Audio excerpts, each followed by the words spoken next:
മോളുടെ കാത് കുത്താൻ വേണ്ടിയിട്ടാണ് ഞങ്ങൾ ആദ്യമായിട്ട് ജ്വല്ലറി പോയത്. അങ്ങനെ കസിൻസിനും ഇവളെ കണ്ടപ്പോൾ കാത് കുത്താൻ ആഗ്രഹം, അവരും കുത്തി. ഇവരെ കണ്ടപ്പോൾ എനിക്കും സെക്കൻഡ് സ്റ്റഡ് കുത്താൻ നല്ല ആഗ്രഹമായി. അങ്ങനെ ഞാനും സെക്കൻഡ് സ്റ്റഡ് കുത്തി. അങ്ങനെ കുഴപ്പമൊന്നും ഉണ്ടാവില്ല എന്ന് വിചാരിച്ചിട്ടാണ് സെക്കൻഡ് സ്റ്റഡ് കുത്തിയത്. പക്ഷേ കുറച്ച് ദിവസം ഒരു 3 വീക്സൊക്കെ കഴിഞ്ഞപ്പോൾ നല്ല ചൊറിച്ചിൽ തുടങ്ങി. പക്ഷേ പസ്സൊന്നും ഉണ്ടായിരുന്നില്ല, പഴുപ്പൊന്നും ഉണ്ടായിരുന്നില്ല. പിന്നെ അപ്പം ഞാൻ വിചാരിച്ചു ഗോൾഡ് മാറ്റി, സെക്കൻഡ് സ്റ്റഡിൻ്റെ ഗോൾഡ് മാറ്റിയിടാത്ത കാരണമായിരിക്കും ആ ചൊറിച്ചിൽ വന്നതെന്ന് വിചാരിച്ചു. അങ്ങനെ ഞാൻ എന്ത് ചെയ്തു, സെക്കൻഡ് സ്റ്റഡ് ഗോൾഡാക്കി മാറ്റി.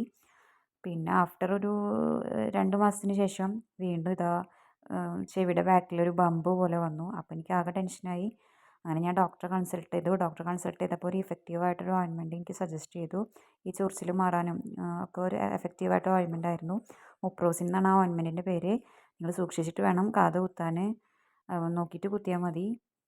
ഈ സെക്കൻഡ് സ്റ്റഡ് കുത്തിയാൽ നല്ല കെയർ വേണം. നല്ല കെയർ ഉണ്ടെങ്കിൽ മാത്രമാണ് ഇത് ഈ പരിപാടിക്ക് നിന്നാൽ മതി എന്നാണ് എൻ്റെ ഒരു അഭിപ്രായം.